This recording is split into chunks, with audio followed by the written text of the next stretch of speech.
Hey everybody, coming in to let you know as of this episode's drop, the Three Tomes Episode 2 Kickstarter campaign is underway. So if you'd like to support independent animation directly, you can so by clicking the link in the episode description or search for the Three Tomes on Kickstarter.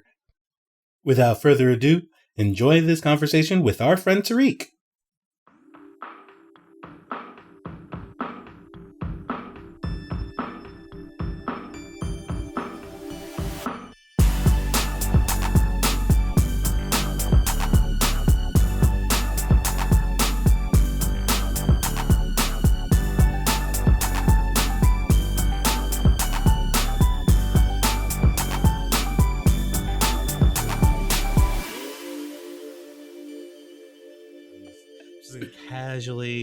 Casually hit the record button. I like smack the record. I'm gonna smack the record button. It's pretty good. Just smacked it real hard. Now it's recording. The record button also turns red as if it just got smacked. So oh my god! Hit me! Oh, so stupid. How is it going, Jordan? I'm gonna ask you first. How's it going?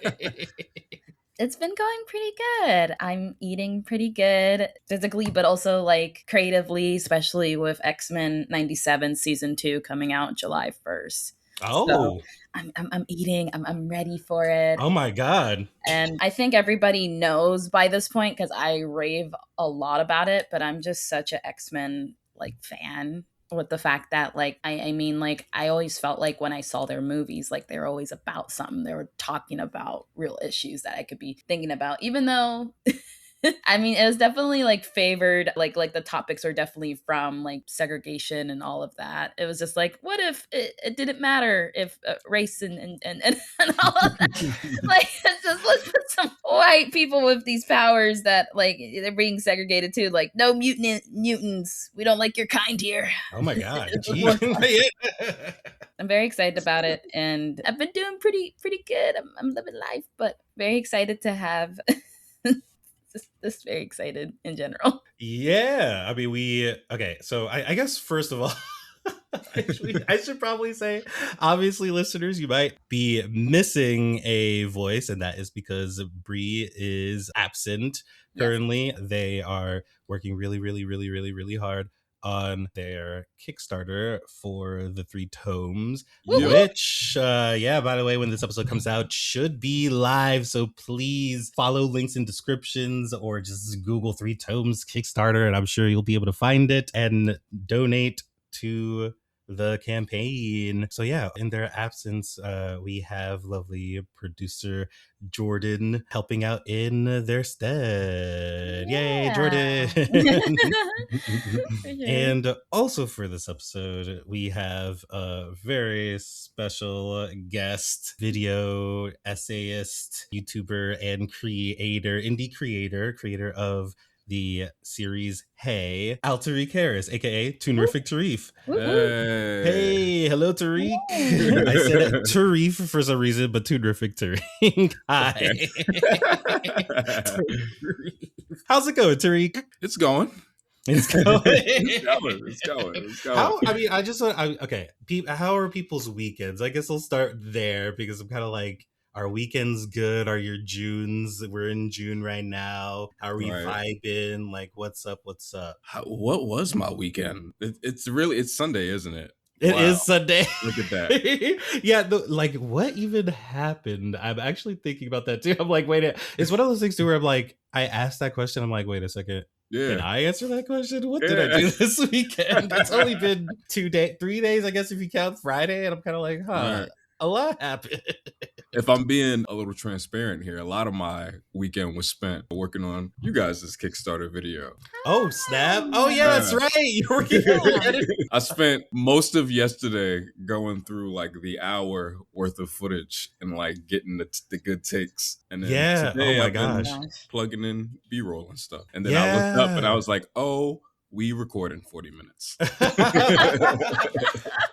Thank you so much for editing the footage for the Kickstarter video, by the way. Dang, that is That is amazing. And I mean, I'm sure you're sick of seeing this ugly mug. Oh, Oh no, my of god, course not. please. Of course not. As I pretend to flip my long flowing hair. Oh my Nah, I gosh. don't. You might not even remember, but you make some very funny faces. Oh yes. Oh my god. I will totally talk about this because during the recording of all that, I don't know how much it was recorded or how much was given to you specifically from the record, but it's one of those situations where recording, I just got so much more appreciation for recording live because it was so difficult. We're just like, yeah, we know this project, like we know our lines, we know this project, even if we flub our lines, we know how to like jump back into it, and it was so difficult. Nah, yeah, absolutely. It's funny. So 2 things. Number 1, all my videos, if you were to hear the uncut track, it's just like me saying like fuck, and like like I mess up everything, and I wrote it, and I just mess up everything. And number 2, I learned through my friends that do the on camera video essays. So like my friend Olay, like Foreign Man, Foreign Land, FD Signifier. I learned that all those guys have teleprompters. I didn't know that at first. What teleprompter? Is it like a little? They have like a little thing, like that they like. It's a screen like behind, I guess, where the camera would be, and it's just like, and I guess they're all holding something in their hand to scroll. Yes. Oh my god! While they're reading what they wrote, genius. Yeah, and I noticed because when I saw what you guys were doing, and like you guys were like looking off, like, okay, let me read this, and then like let me try not to like look, and I was like, that is exactly what I would do. But then I learned that all the other guys do that. We did a low budget teleprompter because we were very much like, okay, we don't know our line. All right, we have to have something up. And I had the TV like off camera. This is so it's real inside baseball. So inside baseball, y'all. But maybe it's fun to hear for somebody if you ever are recording live action or a video essay or whatever. Yeah, we had my TV up, and I was like, all right, just put the script on the TV. We can read from the script off the TV, and it was it was fun. So I mean, hey, if everyone is looking at the Kickstarter video, just know a lot of effort was put into it, and Tariq did an awesome editing job on it. It's not even done. As of right now. Yeah, you're hearing this, it's done. Yeah, future listeners will see the greatness. Oh man. So I mean, I feel like you have such a wider audience than our audience. So people probably already know what you do, but if you may, there we go. Yeah. What do you do in animation? What is your animation trade? I guess. I don't know why. I'm just gonna stop talking. I mean, hey, you guys. Hey, I understand what you were saying. So So I do cartoon video essays on YouTube. Consider my channel an animation appreciation channel. I mostly just talk about things that I like, have a personal relationship with, or are really interested in. And I've been doing that. If I'm 28, I've been doing it half my life. So since I was 14.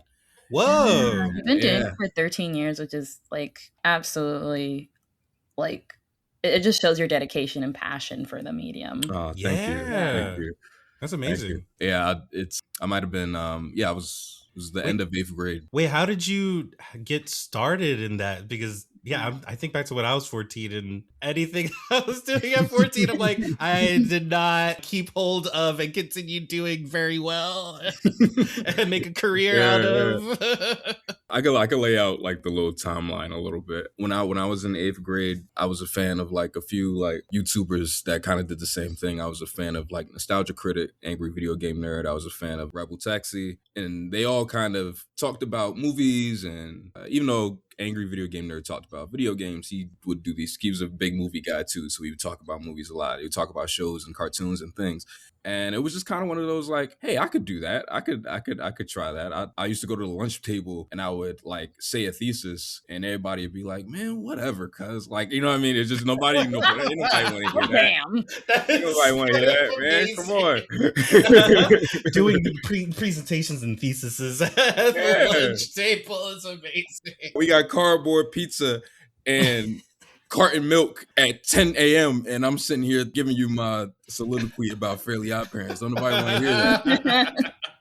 But I figured, you know, these people on YouTube have this audience, and I was like, maybe I could do it, and I did it. It's kind of off and on throughout high school. I would just kind of do a video. It wasn't really much, man. I might have had like maybe 800 subscribers at the most. Maybe. And then I think I might have graduated high school with maybe like 1,000 or something. What really happened was I got to college. When I got to college, I realized that there weren't any video at the time. There was no videos at all on YouTube talking about Black representation in animation. Literally zero. I remember looking for it and I remember thinking like, has nobody ever done this before? And I looked, there was literally none.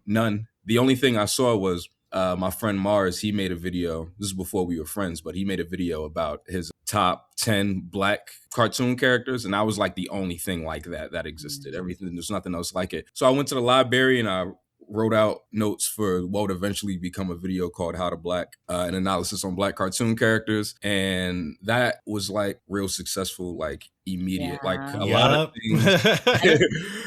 I did want to just say, like, it's so interesting because then, like, I remember when I was, like, first trying to get into, like, animation, but also trying to see more of, like, that Black representation. And I've happened to be on one of your videos, which was the one that you're talking about.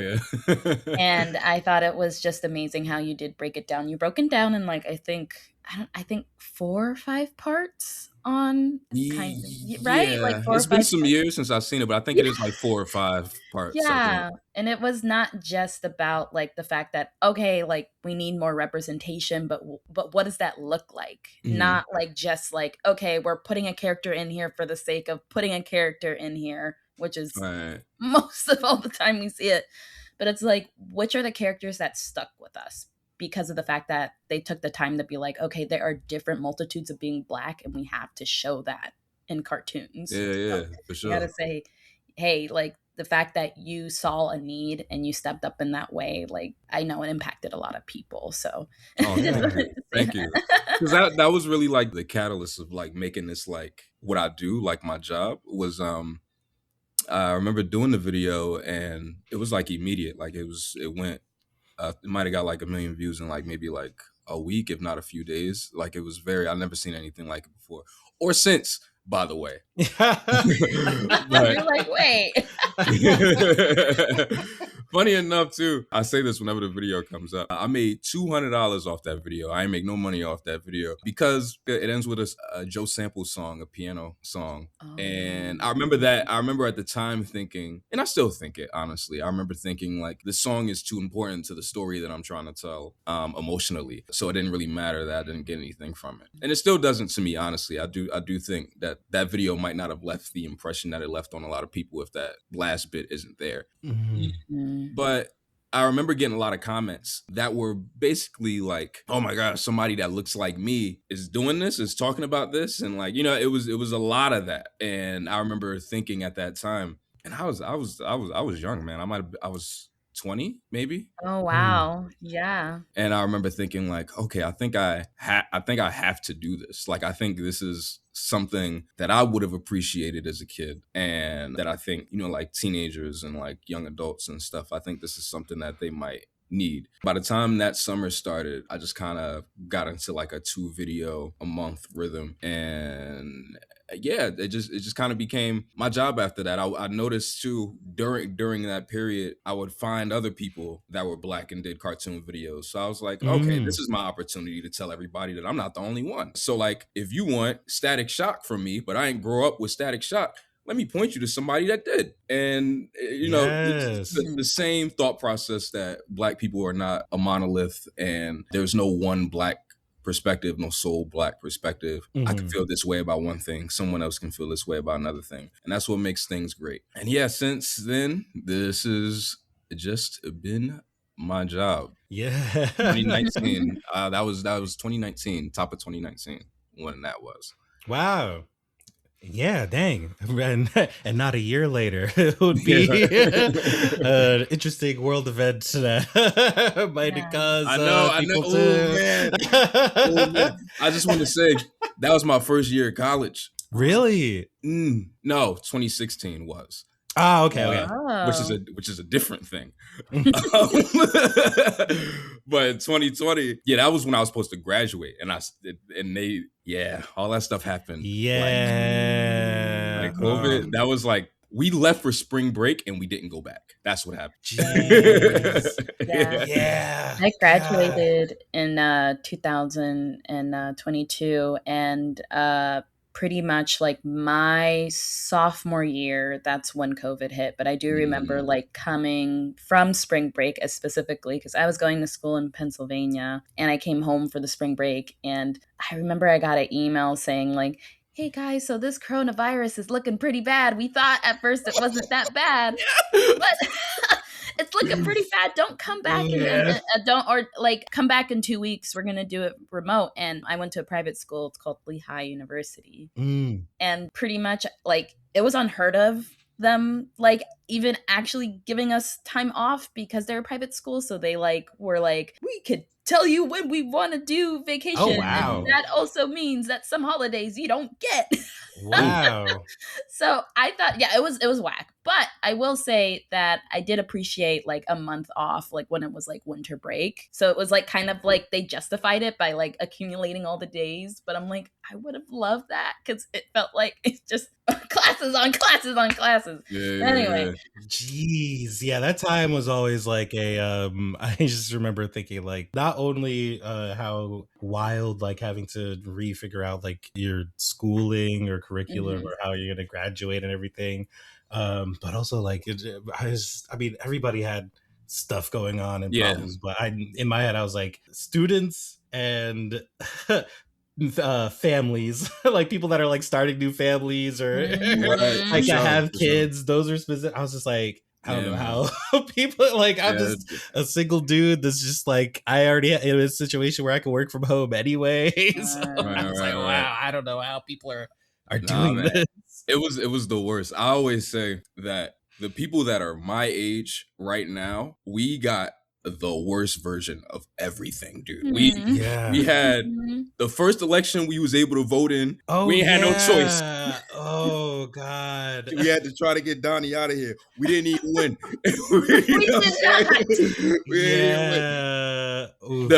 We trying to graduate college. Nobody walking the stage. Matter of fact, you got to stay in the house. You know what I'm saying? Oh my goodness.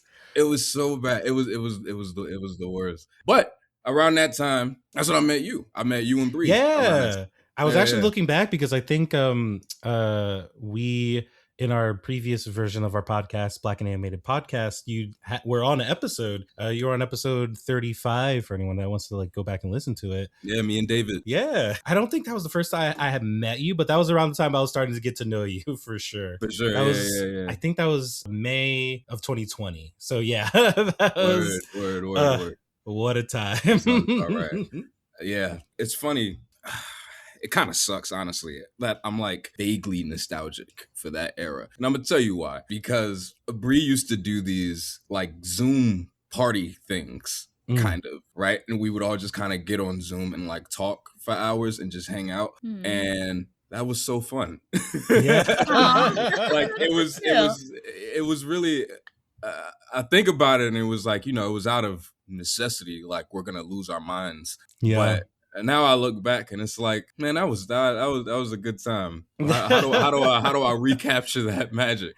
Yeah, I mean, I will say one thing. I mean, in Bree's absence, that they are really good at garnering community, just generally, and being able to, especially in online community, because I feel like online, I feel 1,000 years old every time I open my computer. Me too, man. Because I'm kind of just like, all right, what? I'm interacting. Okay, I got to interact Okay, I got likes. Okay, I gotta figure out followership or whatever. Oh, there's a new platform. People don't like this platform. What is going on? And then not to mention like the just getting into the different just controversies.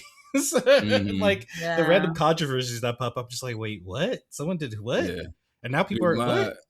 My literacy in terms of that stuff ends right before TikTok. Anything TikTok onward, I don't get it. I'm just old man screaming at a cloud. I still don't got TikTok on my phone. I just don't.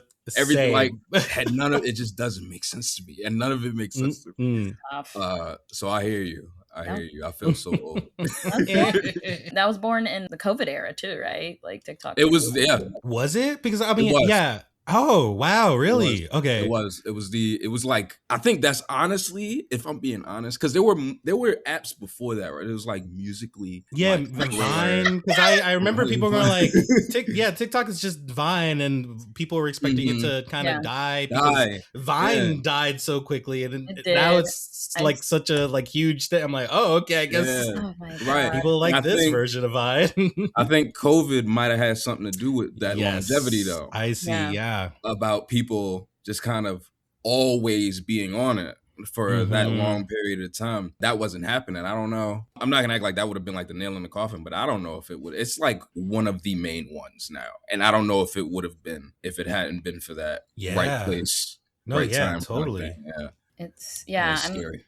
I'm just thinking, because I think 2020, a lot of course, horribleness came from it. You know, the fact that you know, we were confined in the house. We didn't know what this thing was going to be and how it was going to be. And I felt like, especially like being the fact that a lot of people like in their pivotal like eras, especially like, you know, college, and then like also like kids just being in high school and middle school and all of that. I felt bad for those kids. It was so tough. And I mean, like, I know that a lot of them have social anxiety now. And I mean, you see these lawsuits with people being like, I remember I saw something that it was saying like this girl, she was like, she had like an IEP, which means she had a learning difference. And she got a 4.0 when she left high school, but she sued them because apparently she didn't know how to read.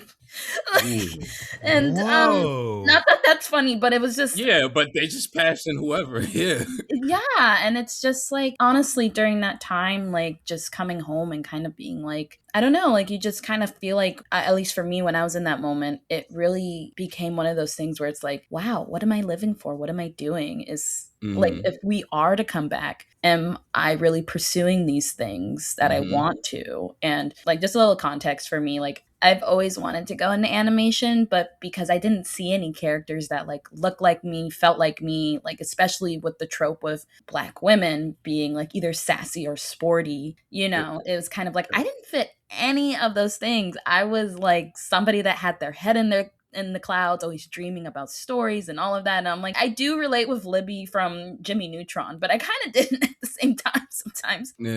Other from like that episode where she was like, I'm descendant from Cleopatra and I have these like, and then I was like, okay, sis, I see you. But it's like, I went to school for anthropology and sociology, and I knew I always wanted to go into animation, but because I never saw that, I was like, can I even do this? And, you know, like in 2020, I kind of felt that breaking point where I'm like, I've always wanted to go into it. I just have to go for it. I just have to find it, you know? And I would say 2020, at least for me, like, even though it was really hard and tough and not minimizing that, like, it really felt like when we got out of this, I was like, I have to pursue this. And I just also wanted to say, Tariq, like, I mean, when you're talking about like saying again, that video of how to Black, like that was one of the ones I found in order to feel like, oh my God, like, feel good. Yeah, I was like, there's other people feeling like there needs to be, and of course, Black cartoons, but you don't know until you really go out there and just really be able to connect with people to see that. So I just wanted to let you know that impact, even though 2010 was terrible in a lot of ways, it also fueled, hopefully a lot of people that are like, they wanted to go into that they found one of your videos and that was inspiration. That means a lot. Because it's funny when you do these things and you just kind of like put them out there and then that's just kind of it. I only recently started going to conventions, and even then I only go to one. I only go to MomoCon because I live here. Convenience, a convention of convenience. Right. Yes.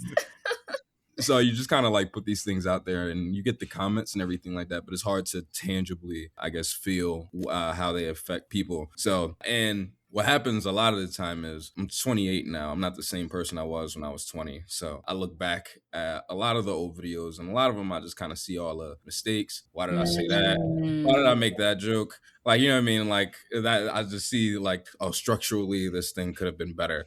Mm-hmm. And I talk to people and they say like, man, I know you hate the old videos, but this one is my joint. This really got me through this and this. Mm-hmm. That's cool. Like it's cool. Like regardless of how I feel about the thing, because I grew up, it's nice to know that it impacted somebody and that it made them feel like either heard or like they could do something or that they can make something. That's what you do it for. Yeah. Mm-hmm.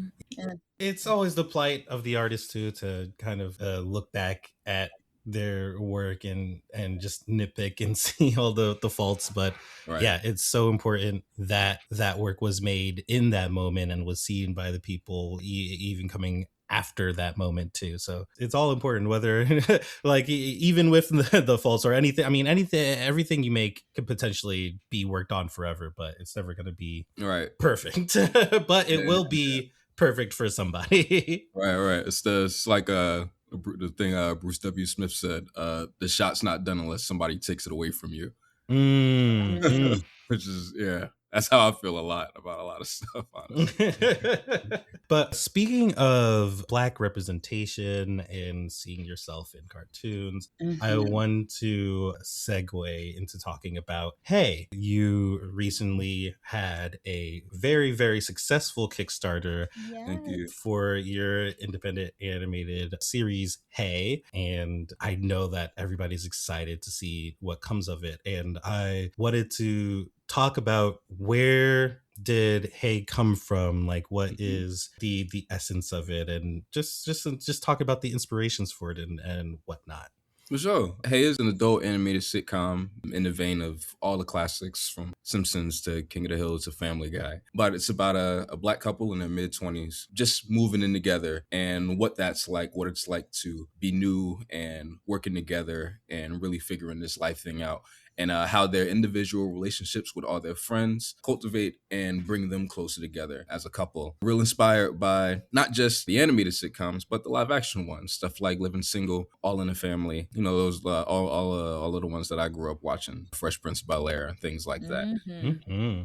Yeah. And it came from a bunch of different places. I guess the easiest story I'll tell is that originally I heard a song on SWV's second album. And when I heard the song, I just kind of envisioned a couple. I didn't see their designs or anything. I just kind of saw it's almost like I saw a vibe. It sounds real stupid and pretentious, but that's kind of what it was. And I was like, well, okay, I'll try to figure out what that is.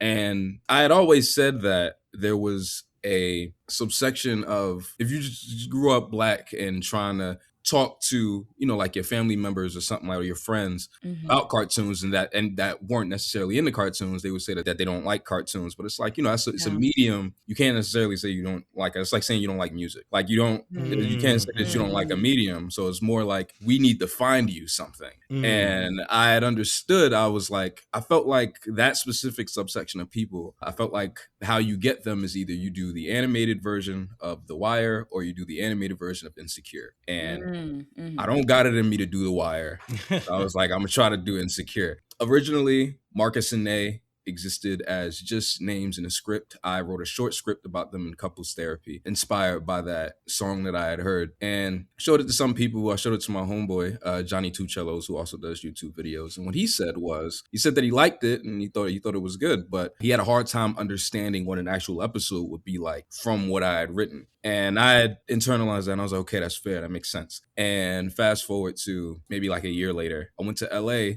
to meet up with Johnny because we went to go see the Bob's Burgers movie. I think it was 2 weeks. It was 2 weeks early. It was 2 weeks before it came out. We went to go see the movie, and I remember walking out of the theater and feeling like I don't know what it is, but as soon as I go home, I have to make something. I have to do something. I got to figure it out. And that's what made me go home and invent all their friends and everything like that. I actually designed Marcus and Nate. And the final puzzle piece is because of the movie, I went back and started watching more Bob's Burgers, and to the point I was watching it every day. And in watching that, I really fell in love with the dynamic between Bob and Linda. Now you have these two cartoon characters in this genre that usually has the couple at odds or being opposites. And you have these two characters that their love comes first. They always love each other. There's no second guessing. There's no episode where you think Bob is going to cheat on Linda. It's just these two people really love each other. And the comedy comes from them trying to express that. And I looked at a lot of the shows that I grew up with, everything that I named before, like Fresh Prince of Bel-Air and The Bernie Mac Show and My Wife and Kids and Martin, all shows that I love and still love to this very day. But I noticed that the men in all of those shows were real stubborn. I pay the bills. I run the house. Like, you know what I mean? All the men were written that way. And that doesn't mean that they didn't love their partners, but they would act so childish to a certain extent that they just kind of became another child for their wives to raise. So with Hey, I wanted to see if I could take that Bob and Linda template and apply it to a Black couple while still like engrossing it in culture and everything like that. But yeah, that's where the show came from. Nice. Yeah, I mean, I totally agree. Like, there's a stereotype when it comes to sitcom couples where specifically straight couples, where the man of the couple like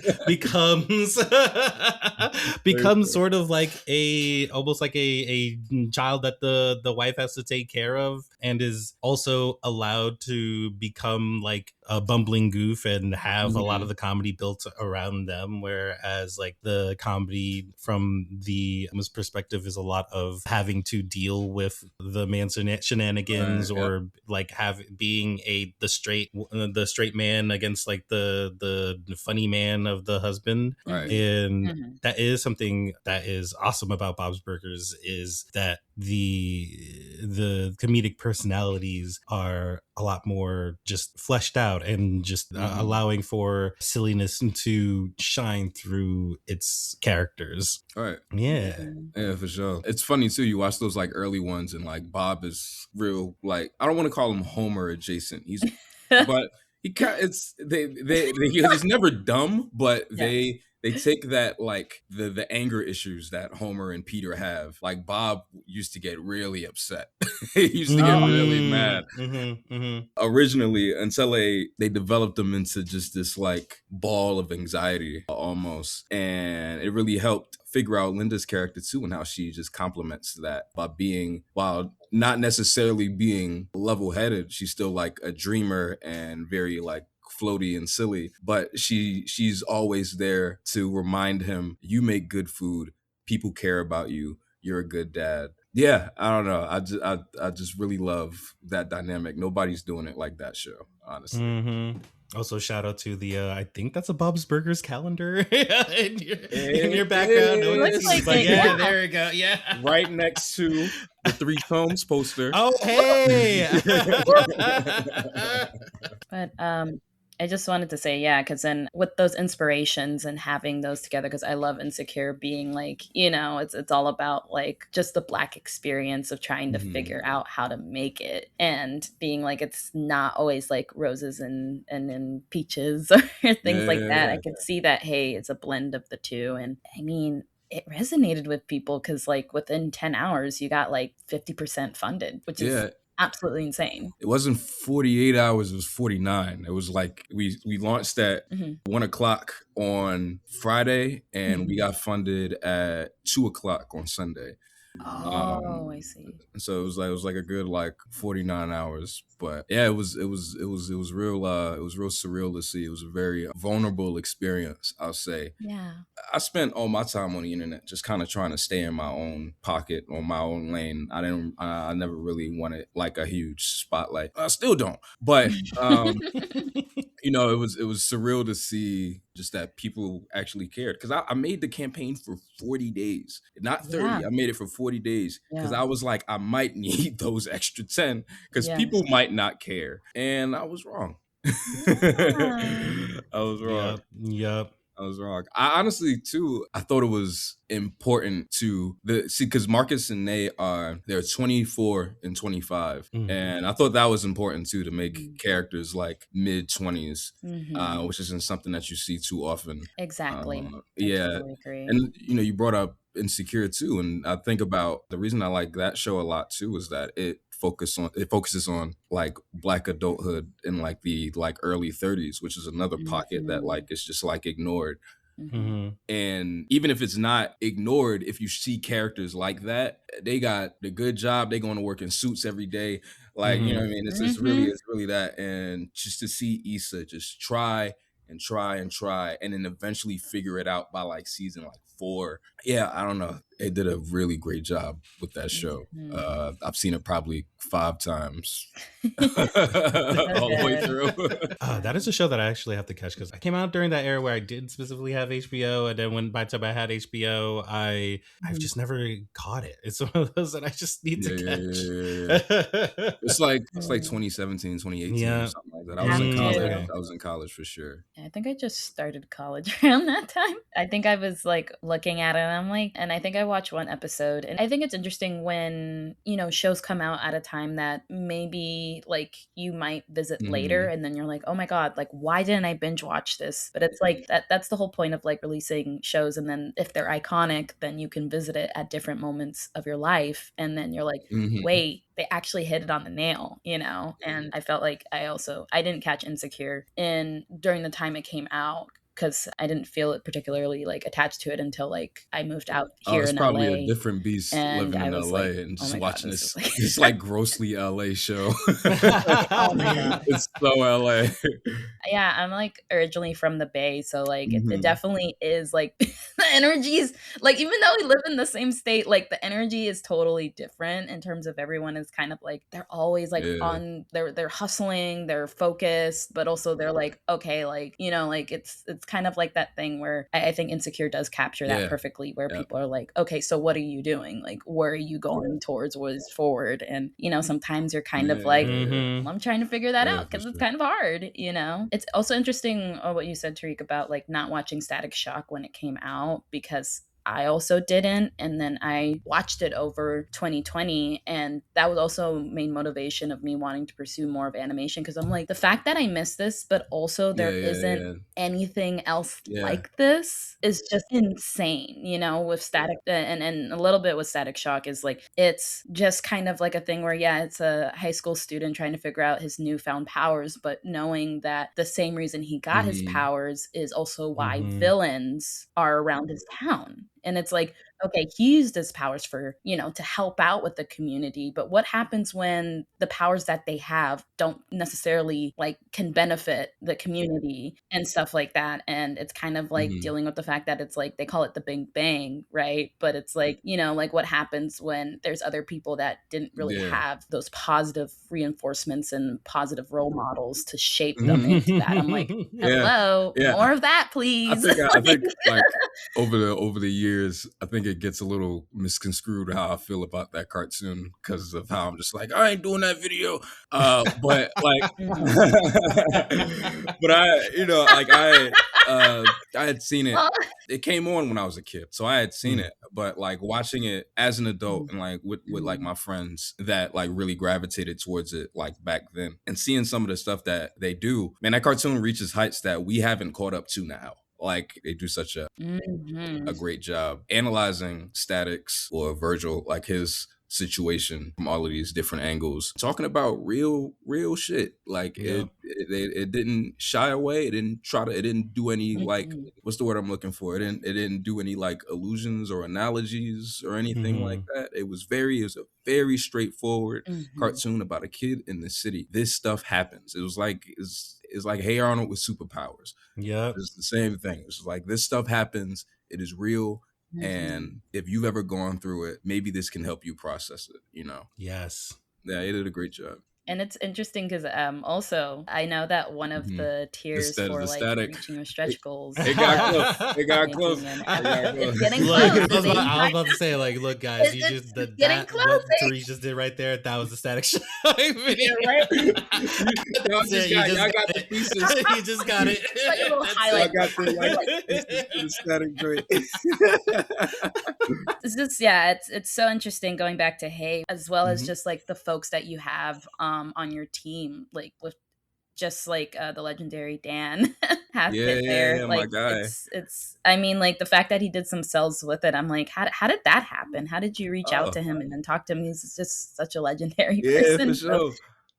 Dan was always like so nice to me, like, and almost like a cartoon, like cartoonishly nice to me. And I'll tell you exactly what I mean. We talked about How to Black earlier. When How to Black came out, Dan Haskett sent me a message on Facebook. Like my real name is in that video, so I guess he typed my shit in, and then he like sent me a message. And I had a conversation with him, and I knew who he was because when I was a kid, I used to study his animation. Not like I'm sitting there looking at it, oh, it looks so cool. I mean, like the copy of the Chipmunk Adventure that I had, I broke because I was pausing and skimming through to see every drawing he did. Like it was, and I knew it was him. No. And we had a conversation, and he was really nice, and I never forgot that. And then years later, I interviewed him for the channel, and I talked about that movie. I talked about the Chipmunk Adventure, and again, he was so nice. He was so nice. When it came time to do the intro, before we even had the song, I knew that the last shot I wanted there to be like a kiss on the cheek and a swing around and pull the title down. I knew that that's what I wanted to do. And eventually we got the song, and when I put all of it together, I was like, man, it would be so cool if I just asked Dan to do this. And I just remember thinking about it. I was like, man, I'm going to do it. And I remember telling Bree about it. And Bree was like, oh, I'm about to like get lunch with him in like a couple days. I'll just bring it up. And I was like, okay. Yeah. Bree went to lunch with Dan, brought it up. She said that he laughed and then was like, tell him to send me a message. So when I heard that, I sent him a message. We jumped on the phone, talked for maybe like an hour. And I'll never forget, we hung up and I went in the kitchen to get something, I think, and down, and I got an email from him, and the subject line just said "say when," and I just was like, "Damn, okay, cool." Wow, basically say less. Yeah, right. Yeah, that's the old head, say less.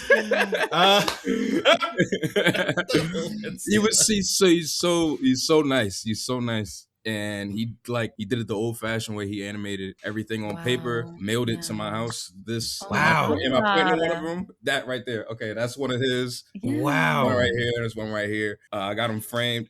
He sent me. I brought a printer that had a scanner so that I could scan all the drawings. He sent me like an Acme bar. Yeah. I could line all the drawings up to make sure that he sent me a timing sheet. It's all in like a box over there. He sent me like a timing sheet with like the timing for all the drawings. Yeah, man, he could not have possibly been nicer about it. That is amazing. It took a while, but yeah. Wait, so did you have to learn how to read a text sheet?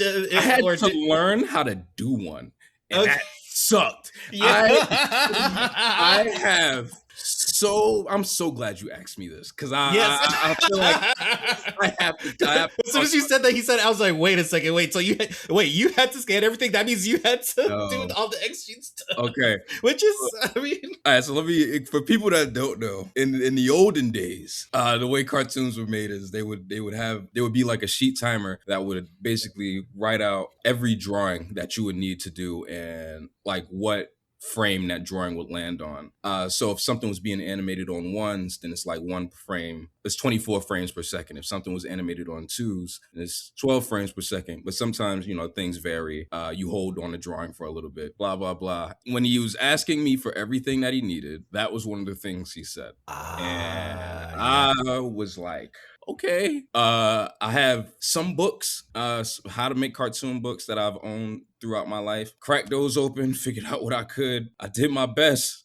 I showed it to Bree, and Bree was like, let me call somebody. So we actually, it's funny because I've never even told this part of the story before, but we spoke to a guy named Rob Hughes.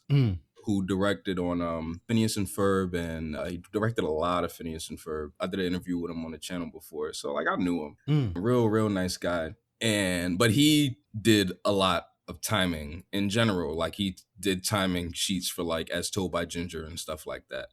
So we like got on like a Zoom with him, and I just kind of watched him go like, okay, so I think you mean this. And he just like wrote out a little bit of like what I meant. And then I took what he did and I was like, okay, let me like do it the rest. I did my best, dude. I did my best. And eventually, it kind of seemed like, understandably, it seemed like eventually Dan kind of did like, he was like, all right, let me try it again. And then he like did it his way a little bit. You know what I'm saying? I understood that. Ain't no wrong with that at all. Yeah. Preferably so. I also want to call attention to, just for the viewers or listeners, Dan is so legendary because of the fact that, you know, he character designed Ariel and Belle. That's right. You know, I'll put respect on my man, his name. Bree and I also interviewed Dan for Black and Animated Podcast. That's right. So if you dive through our archives, you could find that episode. Classic episode. Y'all had so many like OGs on the old pod. It was crazy. Which is good, man, because what I always really liked about that was just that there isn't a lot of archived history about those people. Like Dan and Carol, and you know what I mean? Like there's a lot of archive history about them. So to have them on record, having these conversations, that stuff is so important. I can't even stress how important. Yeah. That is for sure. Cause like you brought up that Dan designed Ariel. People don't even know that. People don't know that. He designed Mo on The Simpsons. No. People don't know that. Like, I didn't know that. Yeah. Tiny Toons. Yeah. He did most of the Tiny Toons.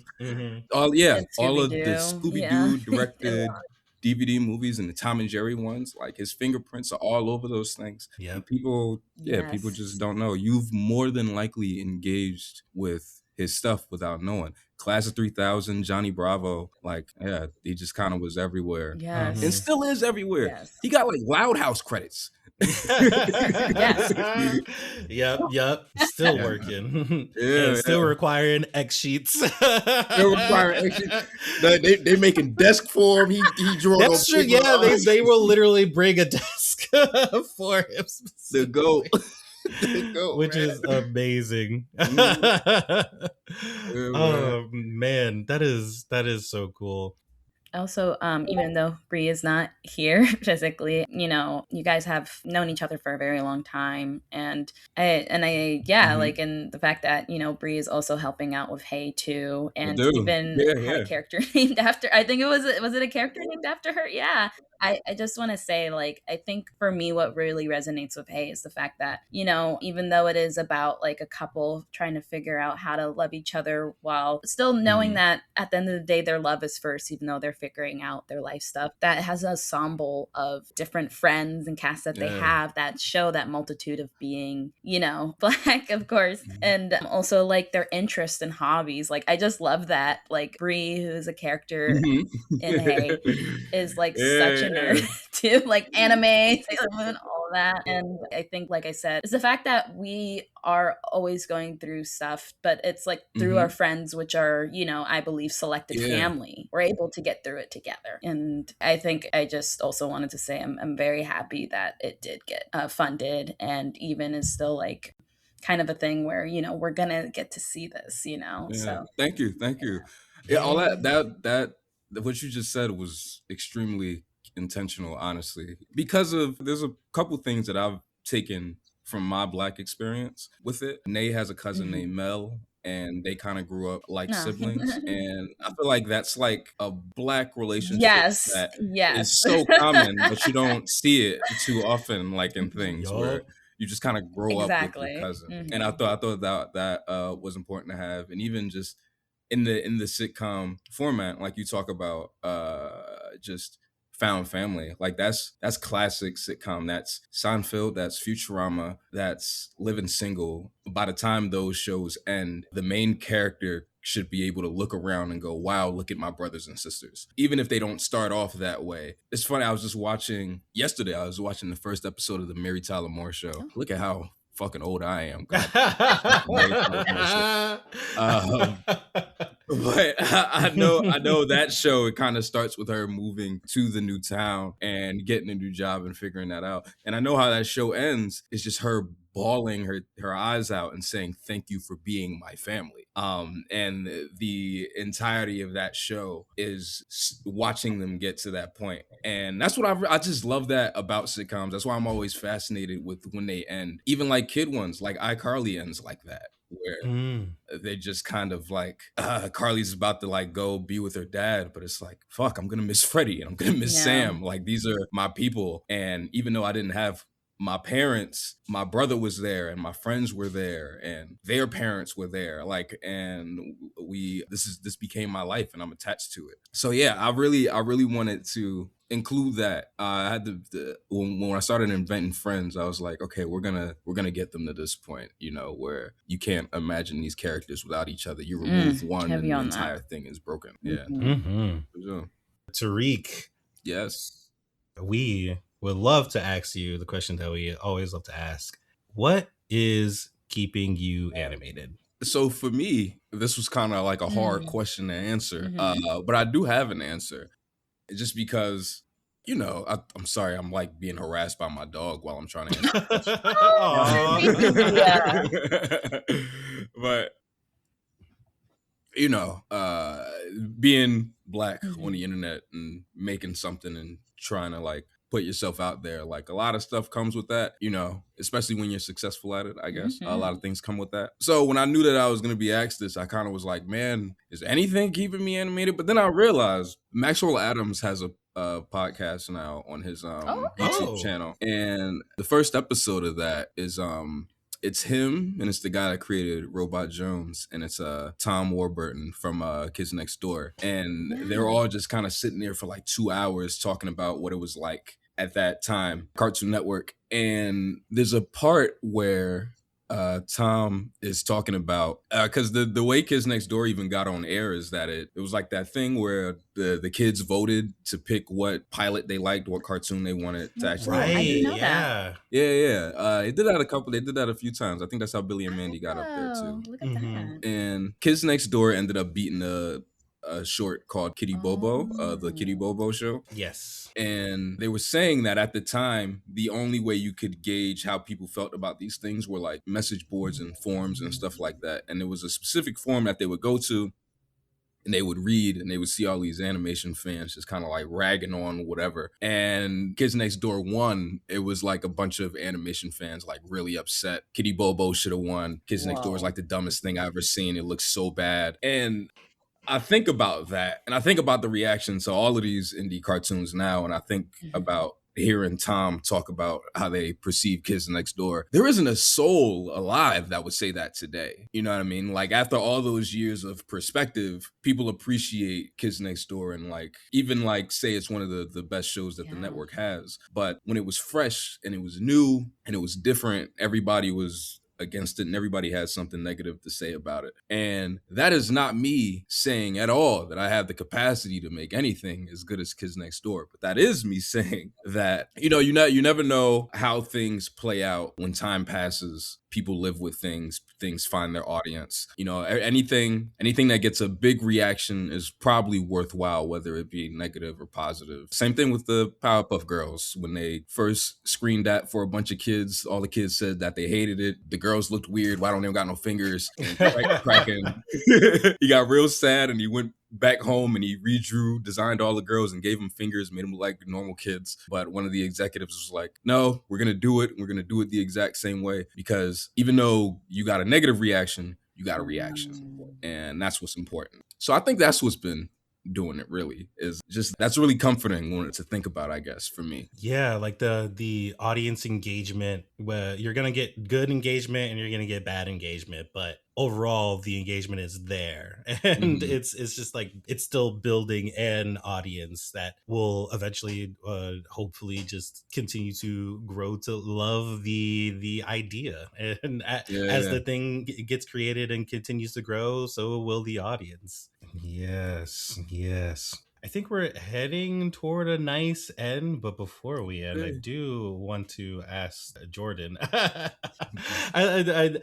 think we like to get like our keeping you animated towards the end of the podcast. I would say so, a Jordan, lot I'm of gonna ask you, things, to be what is honest. keeping you animated? But I think what's just keeping me animated is just seeing a lot. I think I've said this the last episode that I was here. Just seeing a lot of indie pilots coming out and doing Kickstarters. It's the fact that we are still all about just like, look, it is getting hard out here with shows not being greenlit, and in many ways, most of them are either spin-offs or, they're not creating, or they're tapping into a IP that they've already have. No shame to them, because at the end of the day, they're still finding amazing, unique ways to spin it off and make people interested in them. But having that, we're seeing like a lack within studios' original IPs. But it's the fact that our community still persists to be like, no, we're still here and we're still going to show out no matter if we have a studio not backing us. And I think that's what's just been keeping me animated. And I just saw, which has been around for a second, I think 2017, this movie came out. It's called Ethel and Ernest. And I've been seeing it a lot on YouTube, like the shorts of it. And I'm pretty sure, like, I've watched like all of it. I felt like I watched the movie without watching it, but I wanted to take the time to watch it. And it's basically about, it was created by a person that made a comic book about his, or graphic novel about his family living in England before World War II. So then, and about their story, and about like how it's kind of about like kind of similar to your story, Tariq, about how this couple is learning how to love each other, but they find love a little later in life. Like, for example, Ethel, who is the wife, she was a lady's maid, but she was like 35 when they got married. So then she ended up having a kid, only one kid, at 37, So it was like that ability to still like, there's still like love no matter like what age you are, and how to continue that love of that couple even when the world is like going to shambles, because they did live through World War II and needing to send like their son to the countryside while they were getting bombed. So it was very fascinating, and on top of that, it's like hand drawn too. So it was just beautiful, honestly, and it made me think a lot about like just, everyday stories. And at the end of the day, like what entertainment is all about is just kind of creating those stories so people find belonging and meaning, and the communities around that also find meaning in it. They find meaning and community with each other. So it made me really think about that, and I think that's what's keeping me animated for sure. Just having that reflection of like stories are meant to bring us together, and it's just I think that I'm very excited for the future, at least for what might come from the fact that we are still trying to tell our stories. Yeah, same, definitely, because especially because so many artists are feeling like they should finally like take the reins. I mean, both of you guys are doing it. And, like, also don't forget Prio Pup, which is also keeping me animated. I was so excited. I was so excited to see his little snout. Like, I want to like push it. Like, so that's also keeping me animated, because I saw what you posted with your pitch book, and I posted my pitch book Pup is so cute. I love it. I love it. I need to see the new version. I saw the old joint. Oh yeah, that's right. You saw the first animation. Yeah, before you change it up, I gotta see the new joint, man. Oh my gosh, yeah, I gotta show you the newest version. Yeah, because I got like, we have a couple of shots done. And some animation going. So yeah, it's definitely evolved since last time you saw it. Yeah. I want to say, man, that dog, man, that's a fucking great character design. Yes. I love that dog. Thank you. So good, man. Guys. Thank you. Oh yeah. I guess we could say it's so funny because the things keeping me animated is like the opposite of what Pirate Pup is. Well, maybe not the opposite. Oh, so I've been watching. Is it like a cat underwater? No.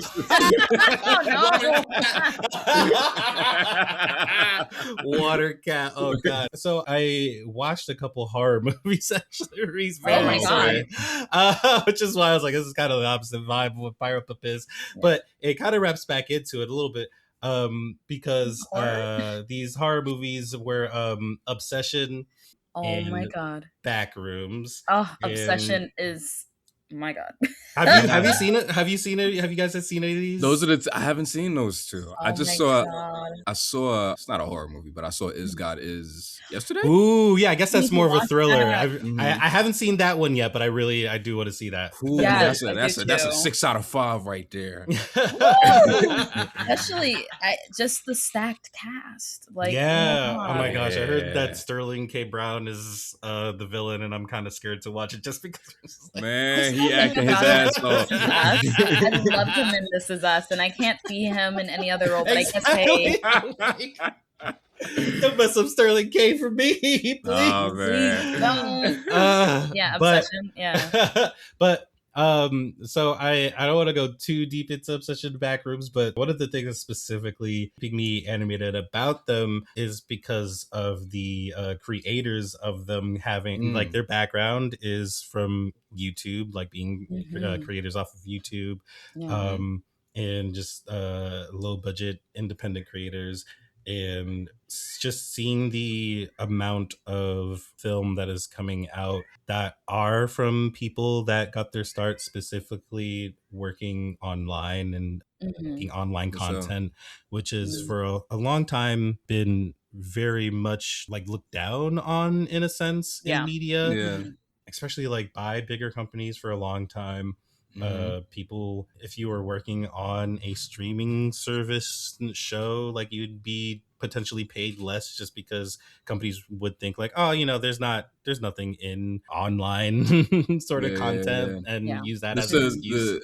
The crossover rate was kind of like far and in between. There were like a handful, but it wasn't like there's like Issa Rae and like Donald Glover, but like exactly. And especially like those like artists, like they were few, but they come up online and broke through into the industry at large, and it feels like it's happening a lot more now.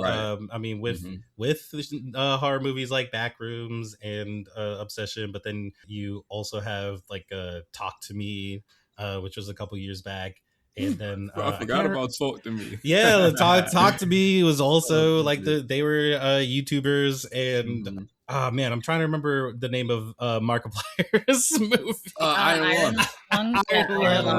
Yeah, so and it's just so it's one of those things that's just it's just really cool to see becoming more of a reality, not specifically just like, oh, they were like on YouTube and now like in bigger industry stuff, but just seeing that you kind of have we have more of a visual on that sort of that creative progression where you go from making small independent stuff into more of a larger scale art. And I feel like we're kind of also seeing that a bit in animation. Like we're seeing I feel like we're seeing that with Hey, like we see that with Tariq too. Like I am super hopeful for Hey and what you do with it, and I'm excited for the future of thank you. And that's kind of what's keeping me animated, is seeing that like filmmaking side of things is like, oh wow, they started out here, and like seeing what you're doing and where you started and where you're at now and the potential. And I'm like, it's gonna be so cool. It's gonna be cool to see. For sure. Yeah, absolutely. And I think this is a pretty good place to wrap up. Tariq, please, where can our listeners find your work if you wish to be found? I like if you wish to be found. Sometimes I don't be trying to be found. You can find me on YouTube at Toonrific Tariq, TOONRIFIC TARIQ. I got a lot of videos up there. A couple of them are pretty good. Mm-hmm. I got as for Hey, if you want to see more about my cartoon, at the Hey Cartoon on everything. Mm-hmm. Blue Sky, YouTube, Instagram, X. Whatever you want to look for it. Like it's gross, stupid, whatever. Yeah, you can find it everywhere. Yeah, and can I ask before we wrap up too, like, do you have any advice for anybody that was inspired by Hey and was like, hey, if he can make it, I can make it? How anybody can just kind of get that started, and what your advice is? For sure. One thing I learned to network across.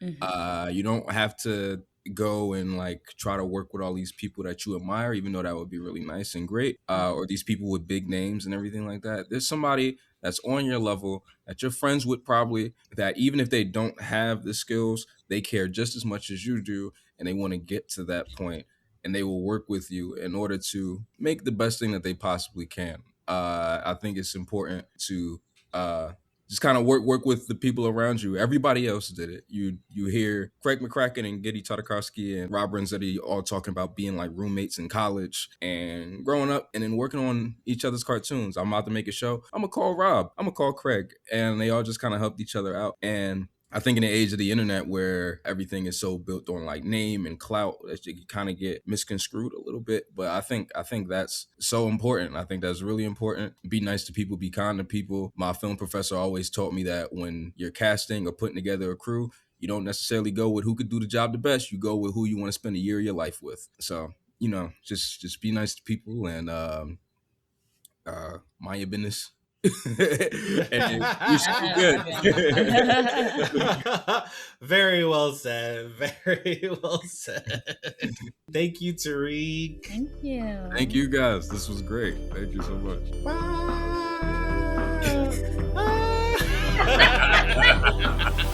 Thanks for listening to the podcast. Be sure to follow us on Instagram and Blue Sky at Keeping You Animated. And listen for more episodes by going to keepingyouanimated.podbean.com, on Spotify, or Apple Podcasts. The views and opinions expressed on this podcast are of the respective individual and do not reflect the views of our employers. Thanks, guys. Until next time.